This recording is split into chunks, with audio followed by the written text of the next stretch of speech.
Hello, everybody, and welcome. I have my little furry friend Piper joining me here today, and I'm really excited to be here with you. I'm actually traveling again, and I am live streaming to you from Grosse Pointe, Michigan. I'm actually doing a little traveling, visiting family. I actually have a class reunion, believe it or not. And so I'm in town for that and my mom's birthday. So anyway, so I'm actually live streaming from my iPad.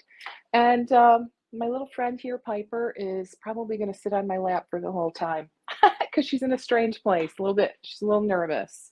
Aren't you, Pipes? All right, guys. Anyway, I'm actually really looking forward to spending some time with you today because we are going to talk about a topic that honestly literally changed my world. I can't even begin to tell you how much this one bit of knowledge really shifted everything for me in my business and my ability to generate revenue. It was absolutely monumental. And that strategy it's really all about the sales process. Okay. And I know sometimes we kind of cringe when we think, oh, sales, right? Like, I don't want to think about sales. I wish I didn't have to sell. I just want to be able to work and do what I love and not have to worry about the sales part. I get it. Completely understand that. The reality is, though, if you are in business for yourself, we have to be able to have these conversations with potential clients in a really powerful and authentic way that leads to more yeses. And guys, I would go so far as to say in today's economy, let's just call it what it is. Things are a little bit uncertain. I think, there are people that, are just really, before they spend money, they're really thinking hard about it, right?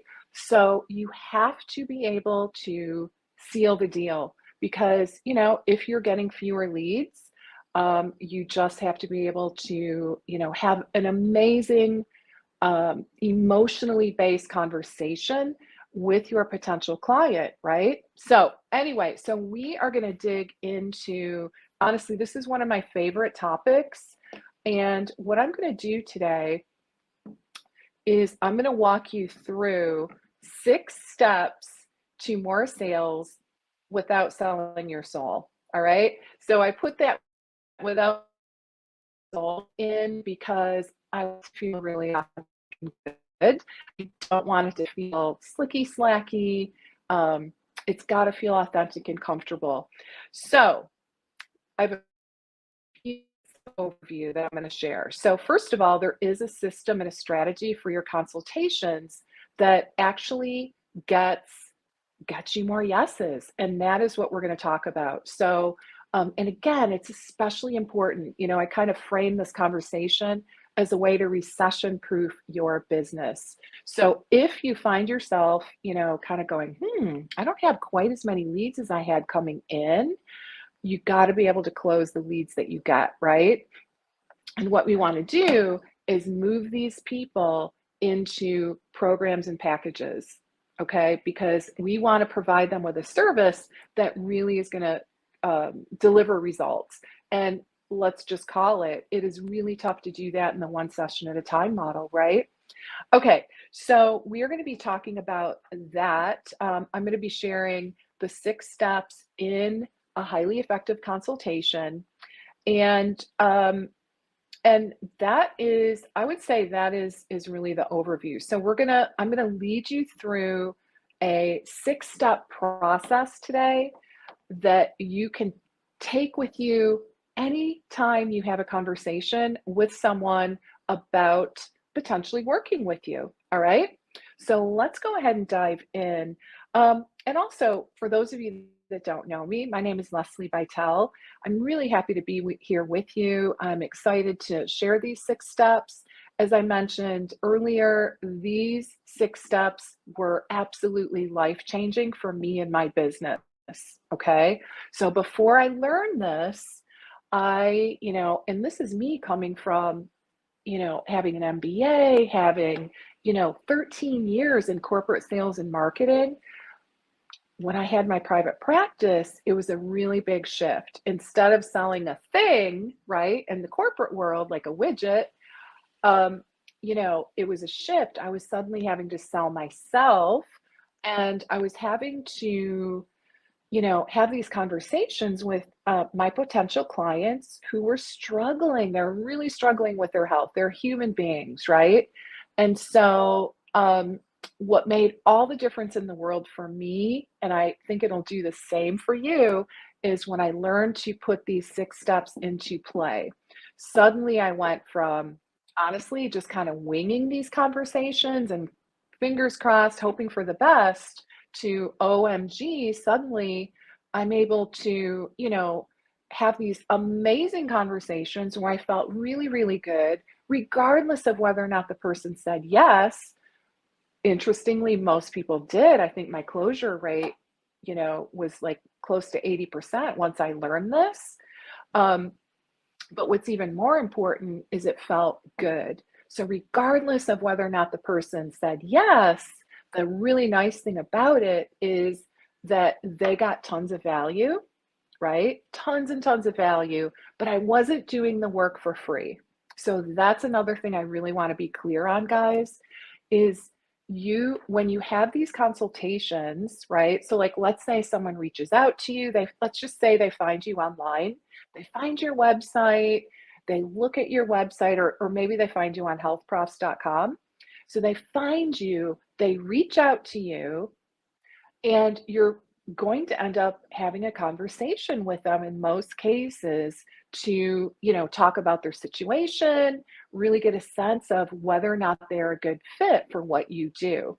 Now, granted, some of these conversations will be complimentary. I think probably most of my clients offer a complimentary consultation as a first step. And oftentimes that's directly from their website, right?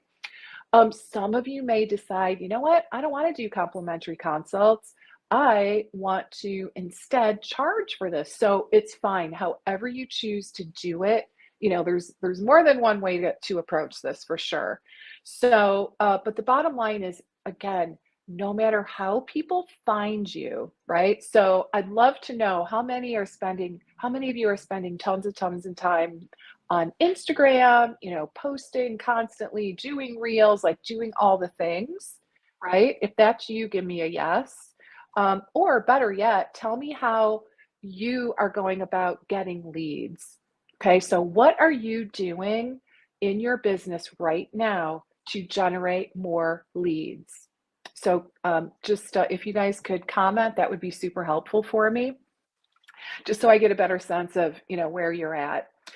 The bottom line, no matter how you are getting leads, no matter, how it goes, how people are finding you, they're reaching out, right? So they reach out to you probably on your website, and then they say, or you invite them into a chat, right? Is that usually how it goes? Let's see. Less lately, time on social. I'm generating leads from, okay, so taking insurance. Okay, great. All right. Health profs, Instagram, Facebook, word of mouth. Awesome.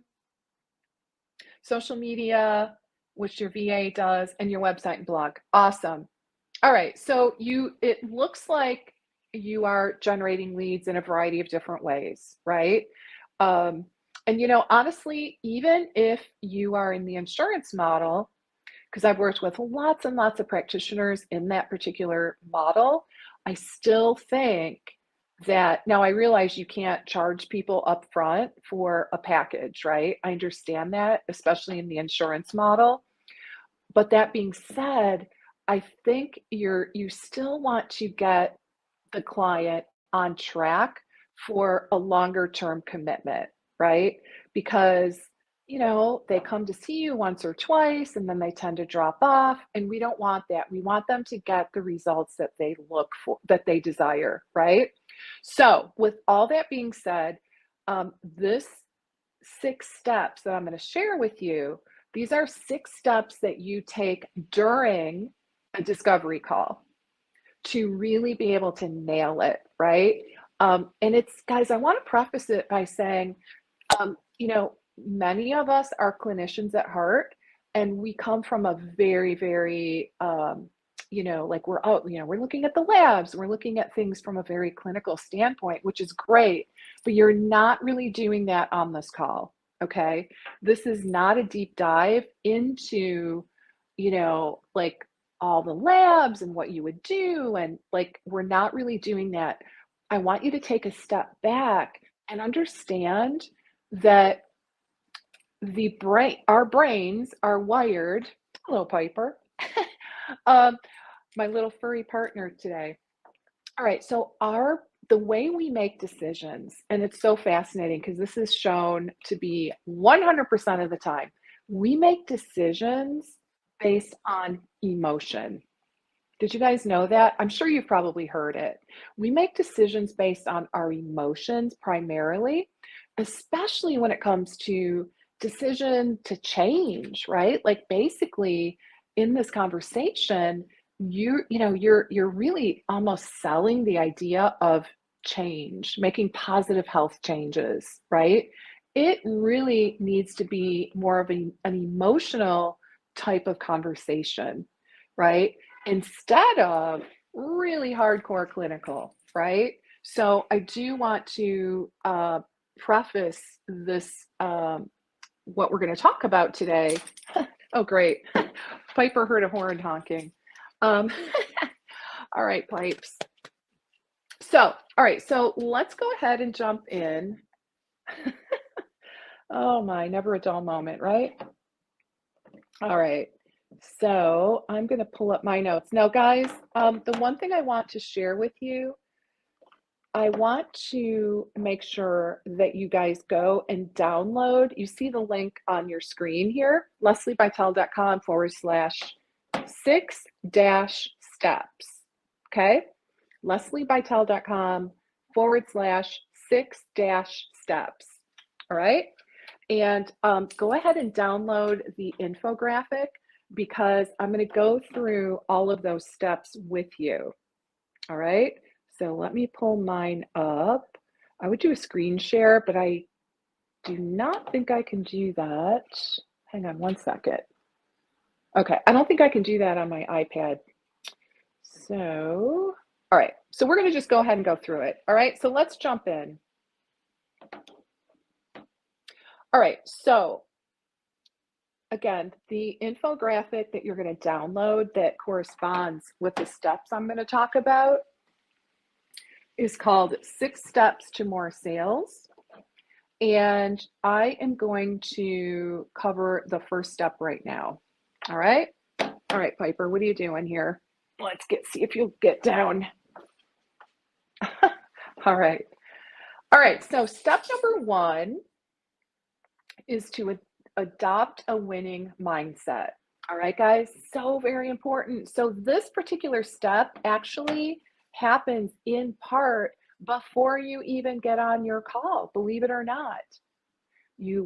Here's a few tips on the mindset piece. All right. So the first thing is I really want you to lean in to the incredible value that you provide. Okay. I really want you to think about, maybe meditate a little bit upon those people, those clients, the people that you've helped in the past. And I really, really want you to hone in on how their lives changed as a result of your work. Okay? Super important. We really want to lean into the value. And this really helps to shift our mindset from, oh my gosh, are they going to like me? What do I say? All these fears that we tend to come to the table with. And instead, it allows us to really focus on our value. And what that means is you're going to come across in a much more confident place. And your client is going to sense that, right? Your potential client. They are going to sense that, wow, this person really knows what they're doing. Okay. And to me, that is the best way to embrace your value. All right. So you're going to own your own value and expertise. And here's the other part I want to spend just a couple minutes talking about, and that is I really want you to establish leadership from the start. Now, I will say, I'd love to see if you guys are willing to kind of raise your hand in the chat and admit if this is you. It used to be me, so no shame, right? And I hear this all the time. All right, so what I'm suggesting is that you set an agenda. So instead of you just going in and like it's just like there's no plan, you've got your potential client, sitting there and they end up running the conversation and picking your brain and, it just doesn't feel good, right? I want you to do something different. Well, first of all, how people who does that? Like, just be honest. If you don't want to admit it in the comments, that's fine. But if you do, that would be great too. I fully admit I used to do this. I would go to the call. I would not give an agenda. I would just kind of wing it. I would answer questions. And then I would kind of quasi at the end, kind of invite them to step in. It did not work. I can tell you that right now. Or here's the other thing I used to do. And guys, they used to teach this in coach training, to do a demo session. Okay, so they used to teach us in coach training. So I've had a lot of different levels of coach training, and they used to say, okay, do a demo session, and the person's going to love it so much that they're going to come back for more. Not true. Could not be further from the truth. Okay, it does not work. So a lot of those strategies, that we may have learned in the past, a lot of them just simply don't work. All right. So in terms of establishing yourself, okay. All right. So someone says here, not anymore.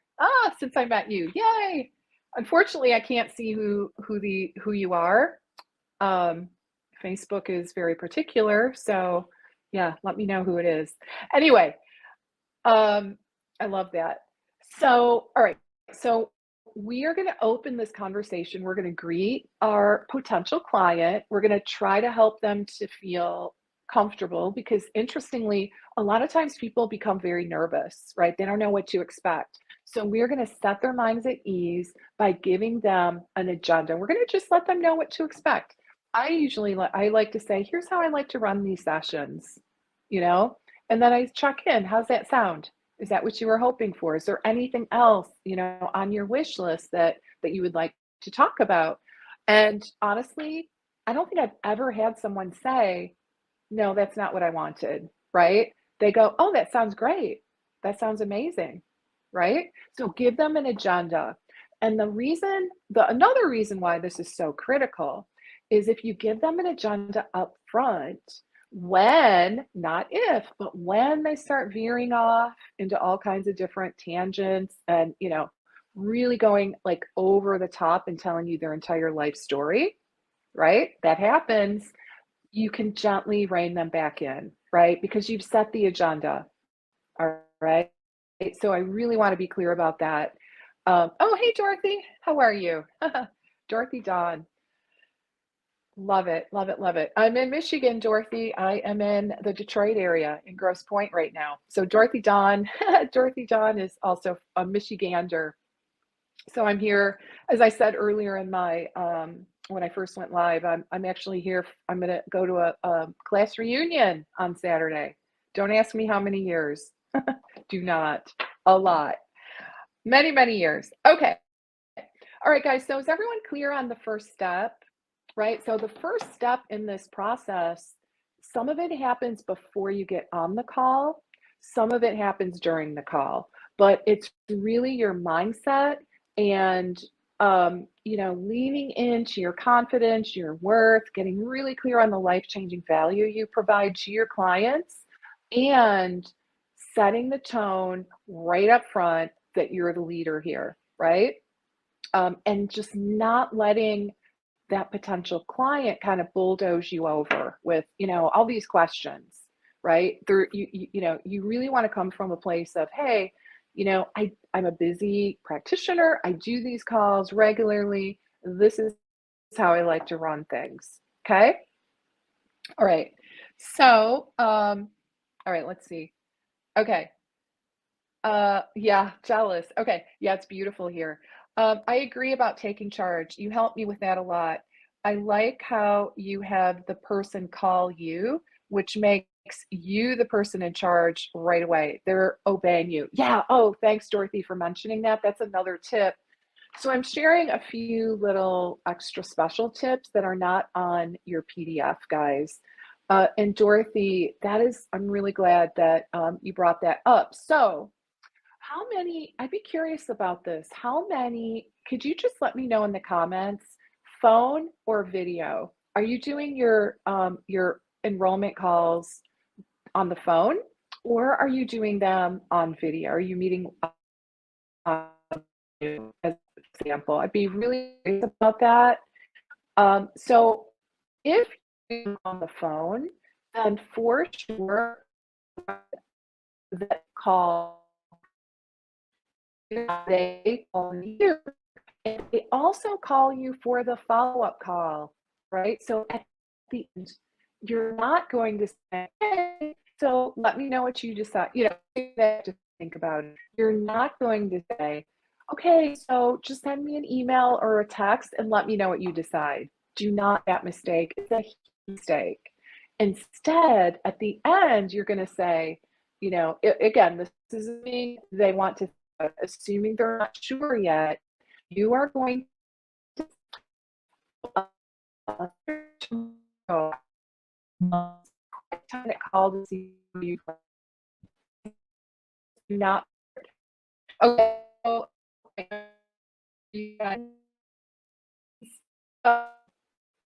did I go blank there for a minute? My iPad and not plugged into the internet. So hopefully this is working okay. All right. So phone, I prefer phone, but a lot of people do like video. Hey, Marsha. Yes, I've struggled with the runaway conversation for sure. Who hasn't, right? Especially in this space. So seriously, give the agenda. It is the antidote to the runaway conversation, 100%. And then when they start going off, like really just going down the rabbit hole, you can rein them in very gently, right? I like to say, what you're describing is so important. And I really, truly want to know, I want to know all of this.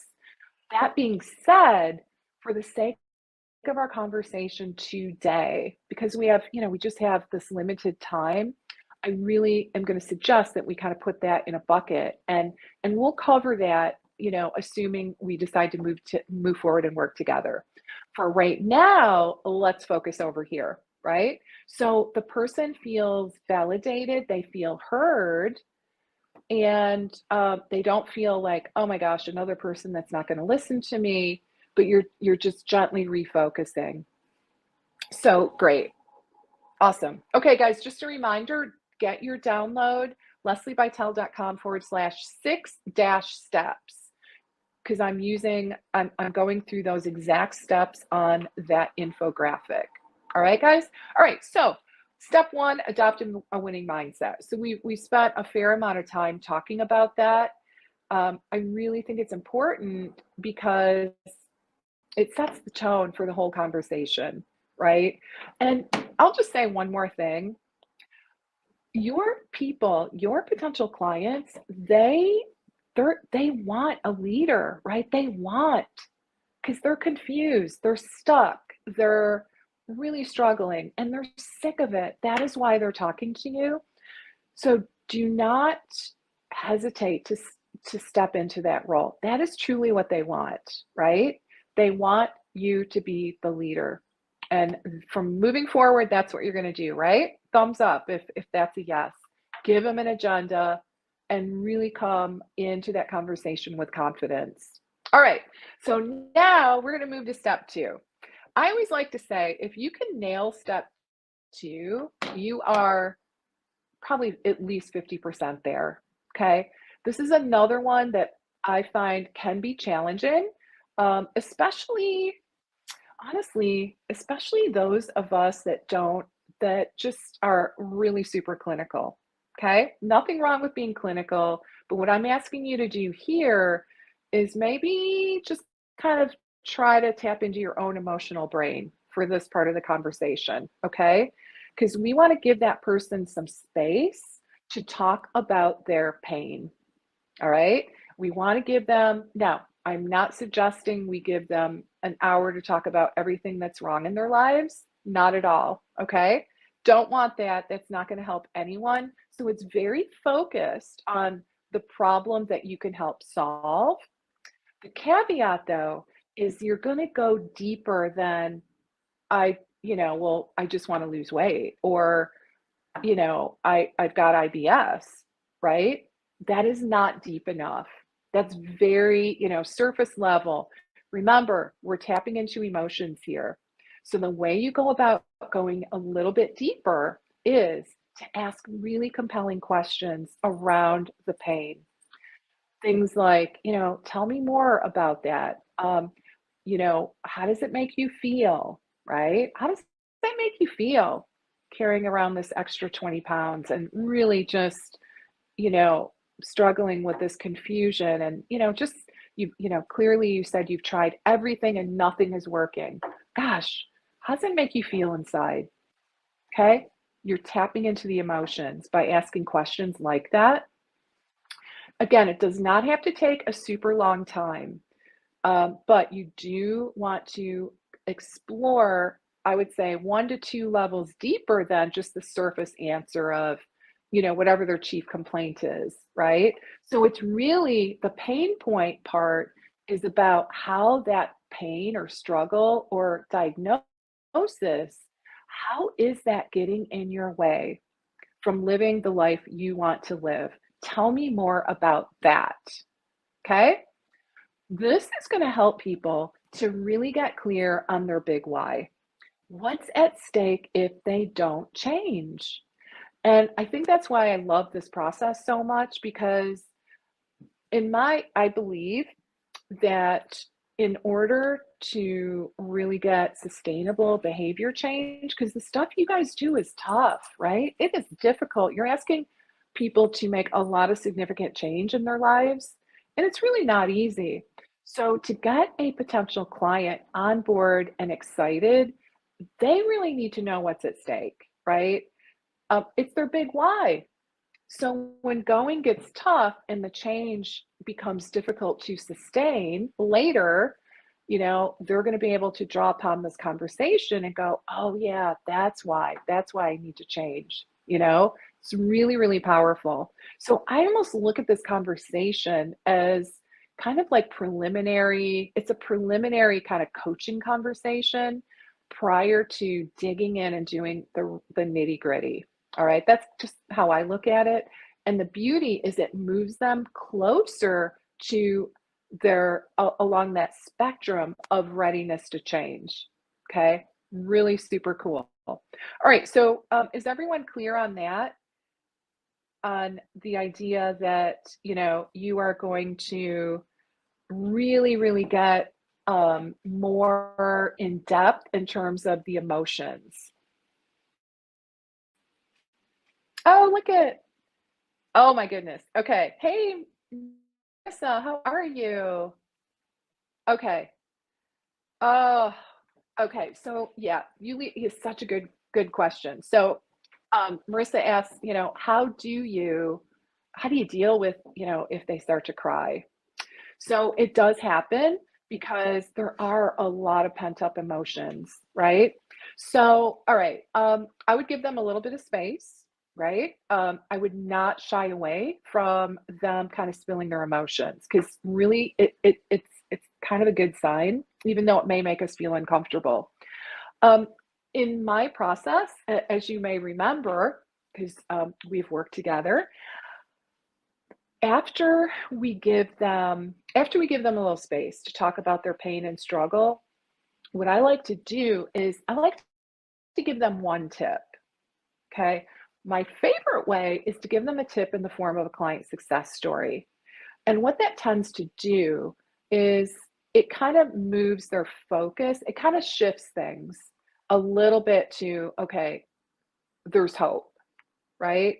It does shift them into there's hope. But to be clear, a patient or client crying, is not necessarily a bad thing. I would just have empathy, just show empathy, right? Like, gosh, you've been through a lot. Clearly, you've been through a lot. Clearly, this means a lot to you, right? Um, and I honestly, I think that just like conversation rolls out, you're going to be able to help them to move in next phase. I hope the next step, which is the vision. So I think again, foundation is please don't skip steps. I would say just don't skip steps, even though it can be tempting. Really try to follow the blueprint, and because I find that we give them space to talk about the pain, which can be very difficult and emotional, and then we move to the hope, which is the vision. How would their life change as a result of being able to move closer to that beautiful vision that they have for their future? If they were able to, you know, um, rectify the challenges, right? Their health challenges. What would life look like? What would they be able to do, be, or have as a result of moving closer to that vision? So I would ask them. So step number 3 is really helping them to articulate their vision. And now the word vision is kind of coachy, right? It is. It's leveraged, really drawn from my experience in the coaching world. If you're not comfortable using that particular language, I want to encourage you shift the language so it sounds more like you. You can ask them what their goals are. Goals are fine. What specifically would you like to achieve? And then I would say, what would that look like? How would that make you feel? Right? What would achieving those goals, what would you be able to do, be, or have as a result of moving closer to achieving those goals? And this is going to also just like it's kind of like a balance. We talk about the struggles, but we also give them space to talk about what their vision is and what their lives could be like if they're able to move closer to achieving those goals. So I hope that helps. But you do want to give them space to really feel their emotions. But you don't want the crying to go on. You know what I mean? Like there's a balance, right? hopefully, hopefully that helps. But I think just giving them a tip, well, like let me share with you, acknowledge how they feel, right? You're going to kind of you know acknowledge what you're seeing. Oh my gosh, this clearly you've really struggled, this means a lot to you. And then you're going to move to maybe giving them one tip to get them started. And guys, the tip part is not on your sheet. There's several sub steps to this that are not on this particular PDF. Suffice it to say that after you go through the pain points, you could give one tip. And I would just say that the tip, if you decide to give one, is not a tip like it, you want to be strategic about your tip, right? It doesn't mean like you're doing the work for free.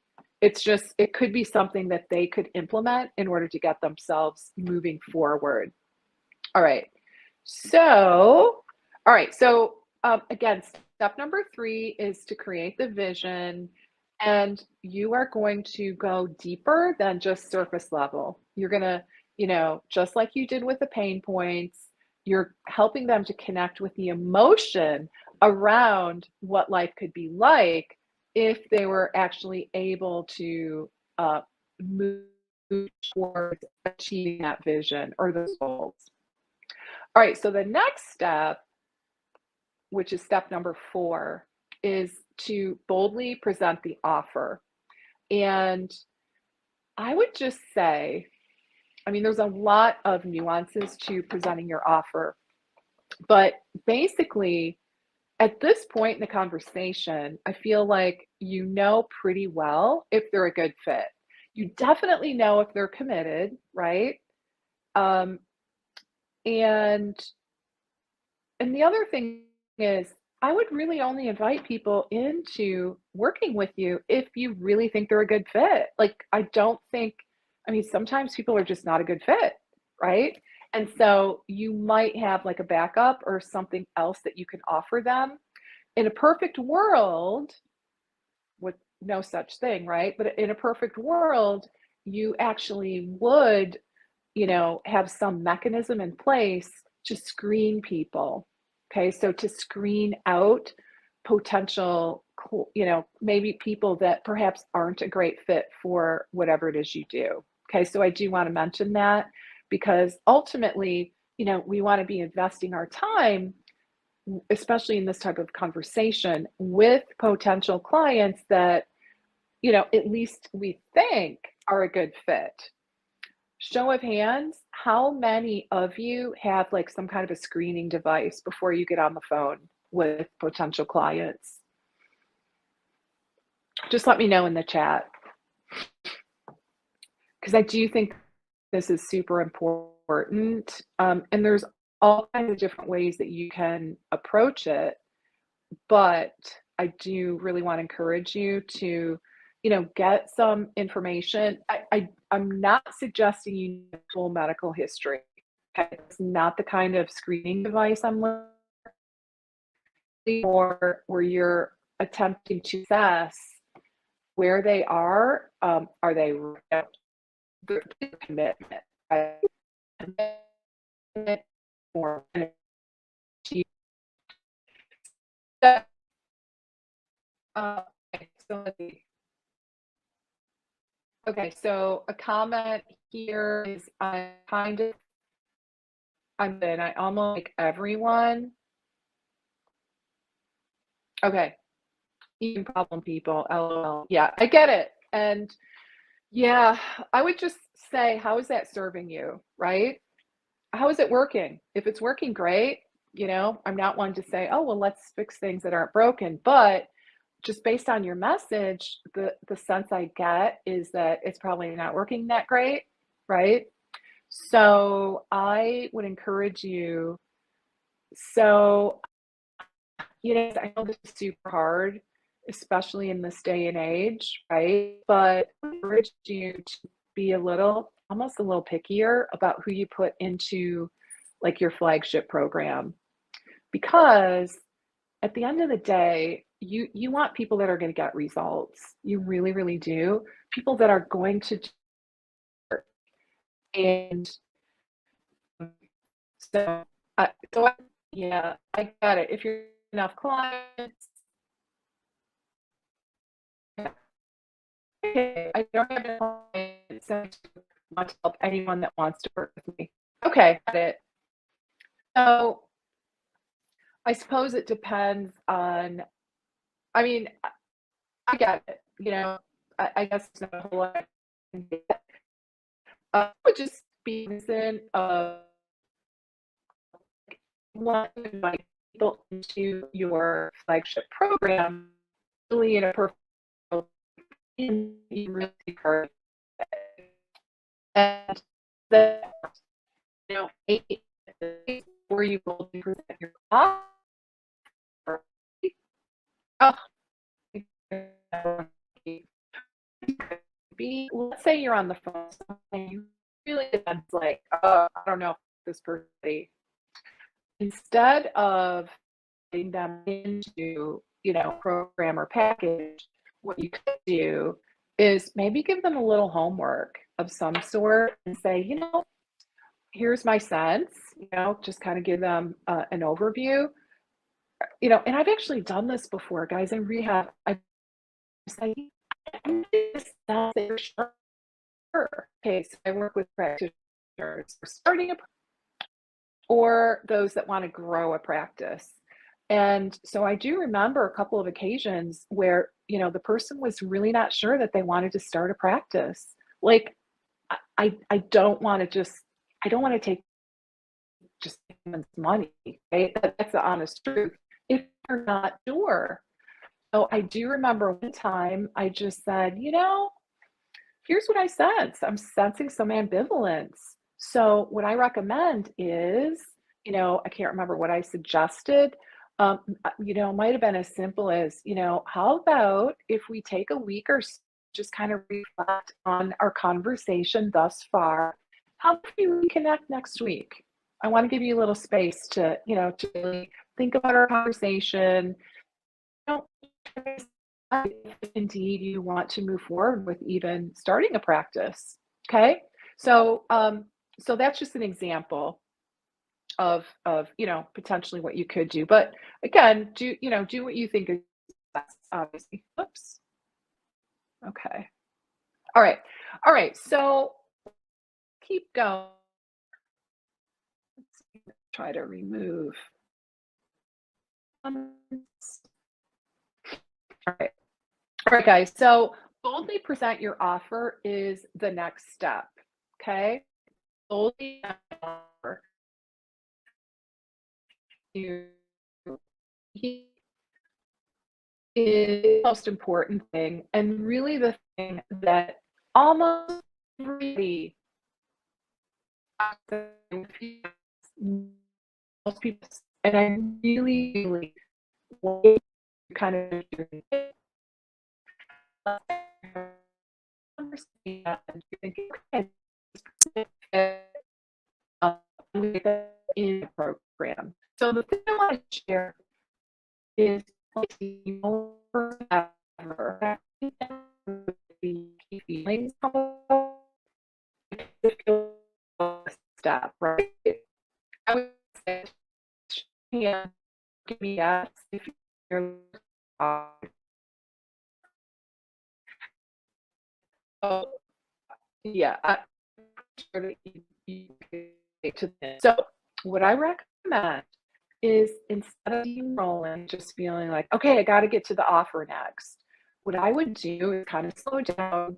I would summarize what you've heard so far, right? Okay, so here's what I've heard with X, Y, Z, and this is really impacting you on a good level because doing this, right?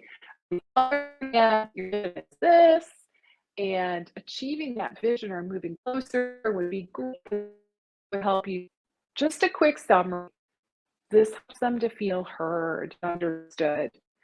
And then I probably would, scale of 1 to 10, how important is it to go from here to here? So ask a question, check in with them in some way before you actually go into the offer. So then you're going to, let's just assume that the person's like, oh my God, it's a 10, it's the most important thing in my whole life. Yeah, if I was able to achieve this, everything would, all right. So and the thing that I really want to make sure that you're clear on here is that instead of right into the logistics, like, okay, so program, here's how long it is, here's the number of sessions, and here's all the things. I'm encouraging you not to, all right? Like, well, what do I do? What I do instead is focus on the results first. You can say this by, just preface it by saying, okay, so I have a program called such, and it's designed to help you to blank. Just kind of fill in the blanks with those 10 results that are possible. If that's one of the big mistakes I see, the reality is people buy from you, they start to work with you, want results. They really want results. You're not guaranteed. So I do want to be clear, I'm not saying you're going to get all of these things, but what you're doing is you're just saying the program is designed to deliver these things, right? And you're basing it on your observation of reality. So it's really important when you're moving into the offer. And you don't want to be like backpedaling when you talk about the money. You don't want to be trying to explain it. Like, don't do those things. Just be really confident. Just like I say here, boldly present your offer. But with the caveat, you want to really focus on results first. All right. Okay, so let's move into the next one, which is step 5, which is overcoming rejection. And um, the one thing I would say about this is I would really try to get underneath the objections before you get off that call, right? So I know at this point we're like, oh God, I can't wait for this to end. Instead of thinking that way, I would just encourage you to, really try to get a sense of where the person stands. And if they have an objection or a concern, you make really make an effort to deal with that in that first call, because the reality is you may not get a second chance. Okay. And that's just the truth. So you want to get underneath what he or she is thinking in that moment before you get off the call. All right. Just a quick note on objections. So those of you that grabbed the infographic, you are also invited to a webinar on Tuesday. Okay. So Tuesday, the 27th, I'm going to do kind of a more formal webinar, and it's called No More Hearing No. I'm going to take you much deeper into these steps, and I'm going to talk more about how to help your potential client get out of their own way, how to help them overcome their objections. Okay. So mark your calendars, and I really love it if you could join me. If you've got friends and colleagues who would be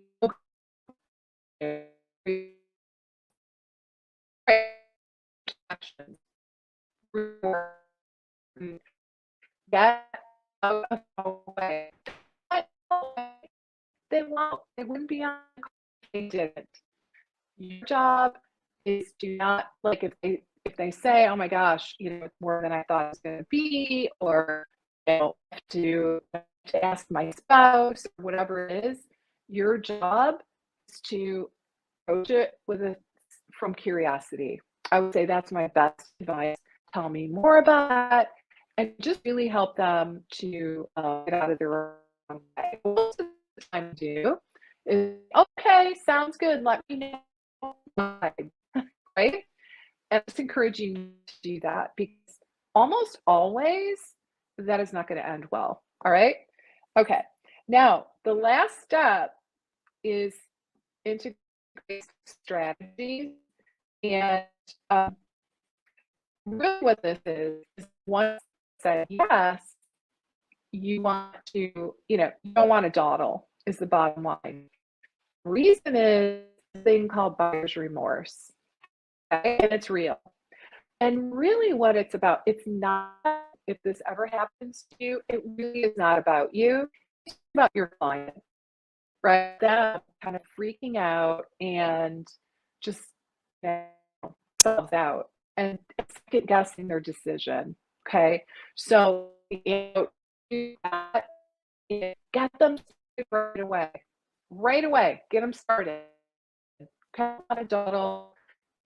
Get them started with like, in your calendar right away. I would say my recommendation is don't wait, like don't even send them all the links. Like I would get them in Practice Better or whatever your platform is, right on the spot. Get them enrolled on the spot. If you just send them to enroll themselves, like a lot of times they'll change their minds, right? They're like, oh, I think I did the wrong thing. So don't do that. That's my best advice. Get them started right away. Okay. And so that's the stick strategies. And what is the end result of integrating is more high paying clients, many more. I speak the truth. I mean, I'm thinking back now to when I learned this system myself in my business, and it was the biggest game changer ever. Okay.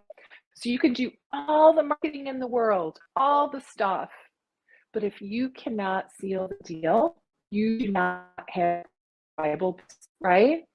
So you've got to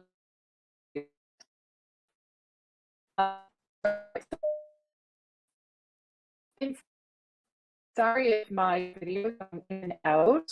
I'm kind of getting the sense that it is. Hopefully it's not too bad. Um, I hope to see you Tuesday. I'm going to go into more depth. I'll be I'll be at home in my office where I've got, stable internet. So, the video will be probably better. It'll be higher quality, but I hope this got you thinking. And I really hope that you will integrate these 6 steps and join me Tuesday. Please share with your friends and hope to see you again. All right, guys. Let me know in the comments. I'd love to hear your big takeaway. Can you guys do me a favor and say, okay, this was my number 1 big takeaway from everything I learned today? That would help me out a lot too. All right, guys. Hope you have a wonderful rest of your day, an awesome weekend, and I'll see you Tuesday. I think it's 7 p.m. Central, but double check whatever your email says. I'm pretty sure it's 7 p.m. Central. And hope to see you then. All right, guys, have a great day. Bye for now.